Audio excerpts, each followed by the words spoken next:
Good morning, Year 4, and welcome to a new week. Change of scenery here today.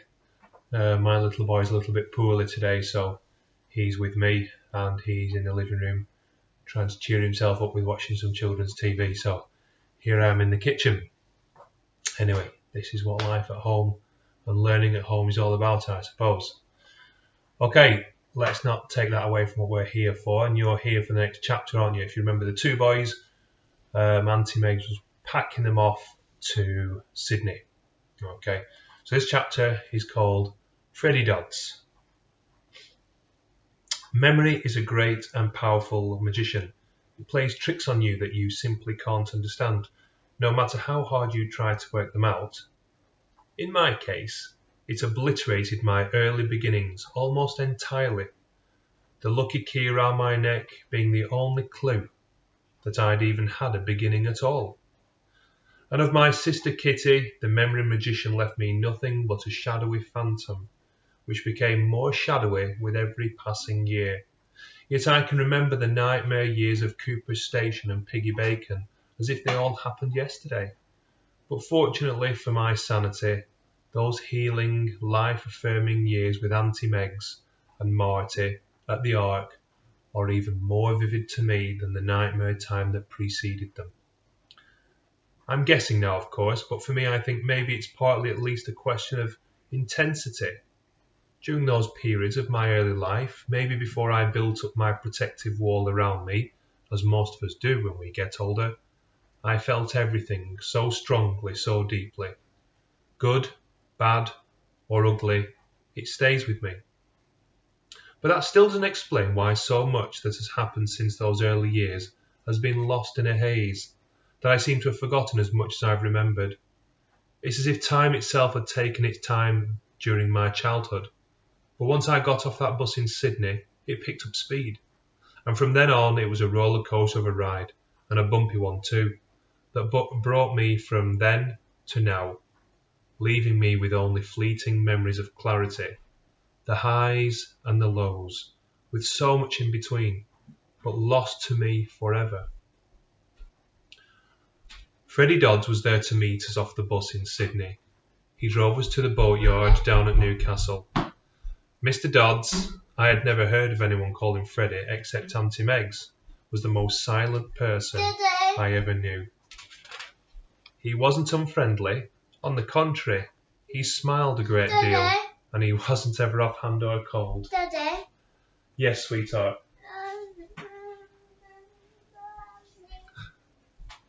He just didn't say much, not to us, not to anyone. Sorry. But he was a kind man through and through, and he ran his boatyard like a kindly ship's captain. He was the sort of captain that led by example, not shouting at people. Everyone knew what they had to do and how to do it, and that included Marty and me. We started out as general dog's bodies, sweeping up, fetching and carrying and making tea. We made an awful lot of tea, and we were night watchmen too. That was mostly because of where we lived. It paid our rent. Marty and I lived on a boat just down the creek from the boatyard, a stone's throw, no more. It wasn't much of a place, a bit of an old wreck really. A 45-foot yacht built in the 1940s that had seen better days and was falling apart and beyond repair. But we didn't mind. It was home. We had a place of our own, and we loved it. No Worries, she was called, and the name was perfect for her, and she was perfect for us too. We'd sit up there on deck in the evenings, the two of us, a cooling breeze coming in off the water, and above us a sky full of stars. I've loved the stars ever since. Down below, we were as snug as a couple of bugs in a rug. Seventh heaven. What's more, we were earning money. Not much, but it made us feel good. It made us feel like we'd suddenly grown up. But however grown up we might have felt, we both missed Auntie Megs and the Ark, and Barnaby, and Big Black Jack, and Poogly and Henry. How we all laughed about Henry. The other blokes in the yard didn't treat us like that, of course. To them we were just a couple of kids, particularly me, because I still looked like a kid. One or two of them would try to give me a hard time to begin with, but Marty was a good 6 feet tall now, and he was big with it. He kept an eye out for me. They could see that. So they'd rib me a little from time to time. But that's all it ever was. We soon settled in and became part of the place. I became a bit of a mascot, I think. We'd hardly ever see Mr. Dodds. He'd be up in his office designing the boats. The place was full of his model boats, mostly yachts, and we'd only ever go up there to collect our money at the end of the week, or to pick up a letter from Auntie Meg's perhaps. She didn't write often, but when she did, her letters were full of news about Henry and Barnaby. It seemed now like news from another world. It was while we were up there that one day he saw us looking at the models of the yachts that he'd made. "Meggs tells me you can make models too," he said, and he showed us a design he was working on. "Do you think you can make this one for me?" "Of course," said Marty at once. I thought he was mad. We hadn't got a clue how to work from a design. We'd always had Auntie Meg alongside us in the shed back home. Now we were on our own. I didn't think we could do it, but we did. We learned fast because we had to. After work, we'd sit down together at the map table in No Worries and make the model of Mr. Dodd's latest design. Eighth heaven now. One way or another, I lived on boats more or less ever since, with a few prolonged and mostly unpleasant interruptions. I don't know what it is, why I love living on boats so much. Perhaps I just feel safe, like I'm a part of the boat and she's a part of me. And I love the sound of the sea, the lapping of the water above me, the movement below me, the clapping of the mast in the wind and the birds. I love the birds. Ever since No Worries, I've woken up to the sound of seabirds. I could do without gulls, mind, dirty beggars. They always choose to park themselves on No Worries. There were dozens of boats all around to choose from, and they always chose ours. And they didn't just leave little messages. Oh no, Marty didn't like cleaning up after them, so I had to do it. I didn't much like Marty while I was doing that, and I've hated gulls ever since. But if I think about it, and I often have, my love of the sea must go back to Auntie Meg's and to Mick, her husband. He'd been a sailor. He'd built model boats. Then she did it because he had. Then we did it because she did it.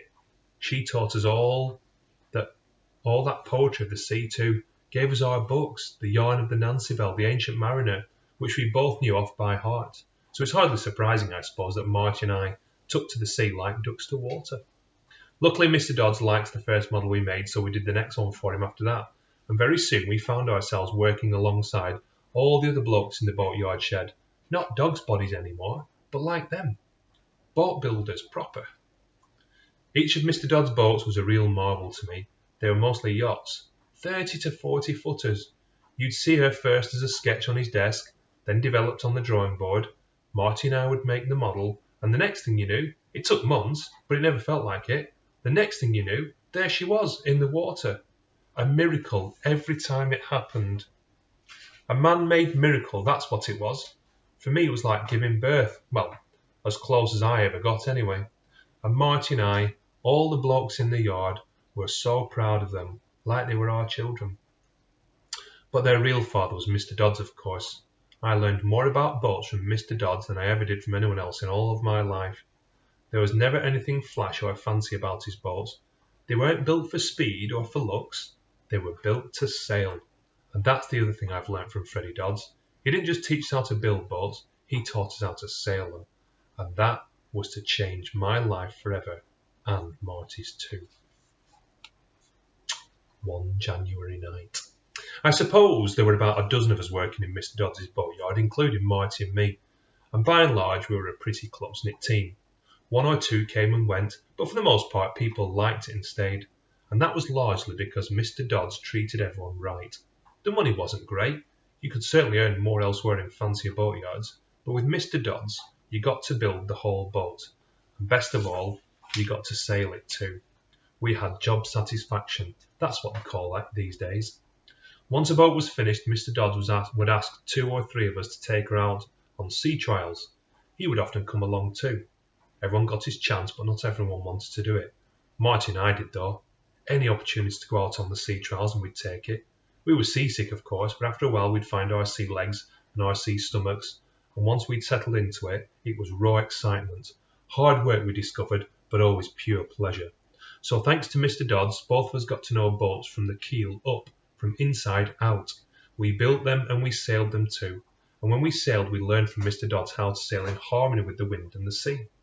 He told us once that it was living at sea, surviving at sea, that taught him all he knew about boat building. You have to understand the sea, he said. You have to listen to her, to look out for her moods, to get to know her, respect her and love her. Only then can you build boats and feel at home on the sea. Every time we went out on a new boat with Mr. Dodds, I learned that each boat was built different, had a different personality of her own. Once she's in the water, she becomes a living creature, a unique creature. You ride her like you ride a horse. You have to know all her little quirks and fancies and fears, how she likes to ride the waves, how she likes to dance with the sea. That's what sailing is. It's a dance, and your partner is the sea. And with the sea, you never take liberties. You ask her, you don't tell her. You have to remember always that she's the leader, not you. You and your boat are dancing to her tune. I'm not sure how much Mr. Dodds ever actually told us all of this. He was just about as monosyllabic out at sea as he was back in the boatyard. But one way or another we picked up his sailing philosophy and his boat building philosophy, and it stayed with me ever since. Everything I learned from him about the sea, about the boats, has proved right. He was my sailing mentor, my tutor of the sea, a fine man, a fine seaman, the best.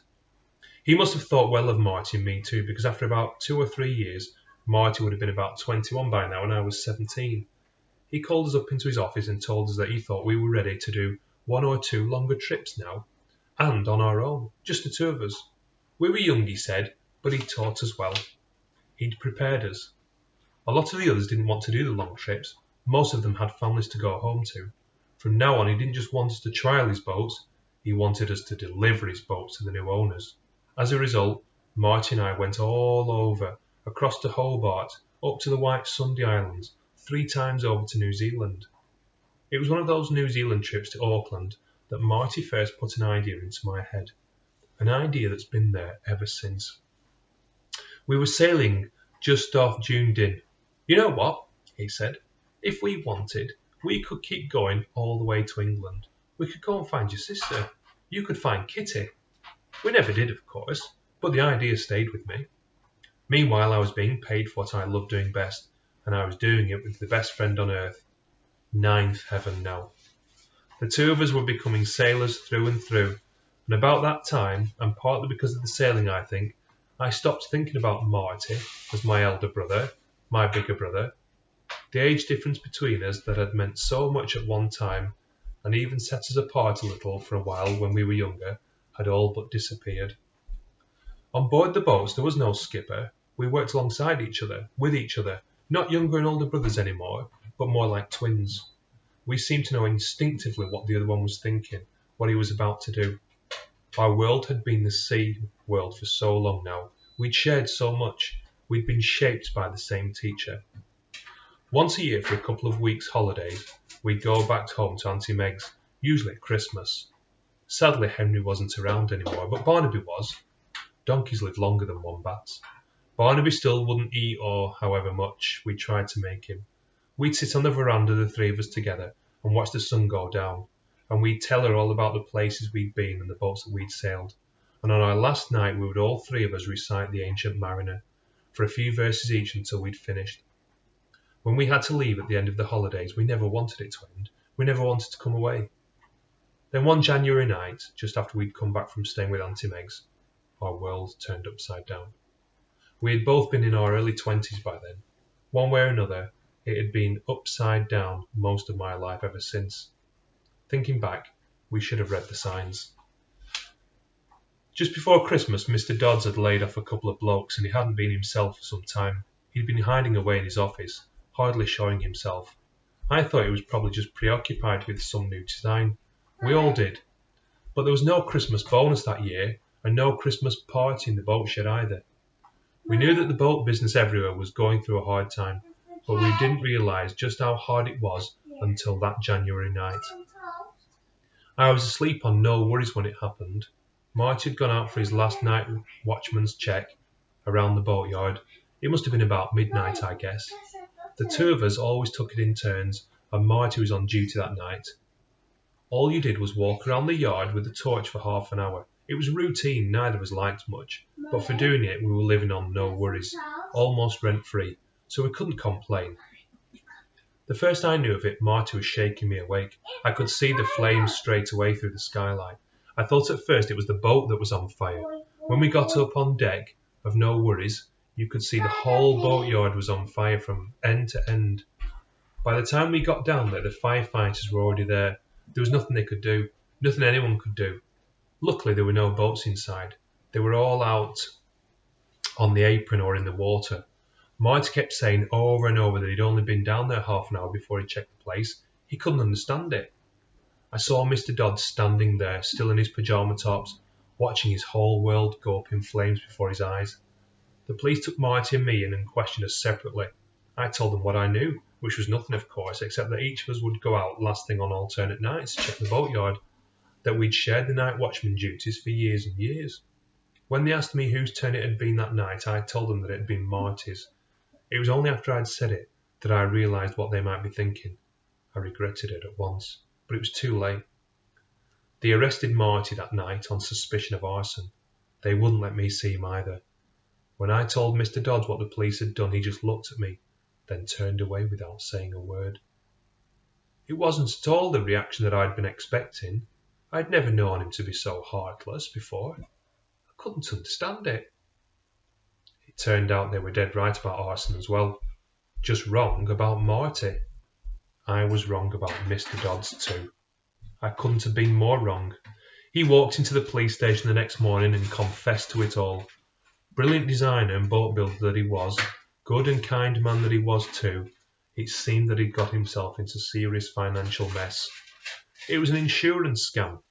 The poor man was trying to save his shirt, but once he'd heard they'd arrested Marty, he couldn't go through with it. Like I said, he was a good man, but they sent him to prison for 7 years. Marty and I went to visit him, but they told us he didn't want to see us anymore. We never saw him again. We tried again and again, but he refused every time. So that was the end of the boatyard, the end of the good times, the happy times. One night was all it took for our whole world to fall apart. That one night in a prison cell for Marty was a night that he never got over. I never got over it either. I felt I'd betrayed Marty, that I'd locked him in the police cell as sure as I'd turned the key myself. I told him how bad I felt, but he never blamed me. Forget it, he said, but I couldn't. Marty was never quite the same after that. Nothing was. There we go. Goodness me, the good times don't stay for so long, do they? Anyway, we'll see how he gets on tomorrow. Have a great day. Make it a good start to the week. Hope you've all had a good weekend, and I will speak to you later. Bye-bye.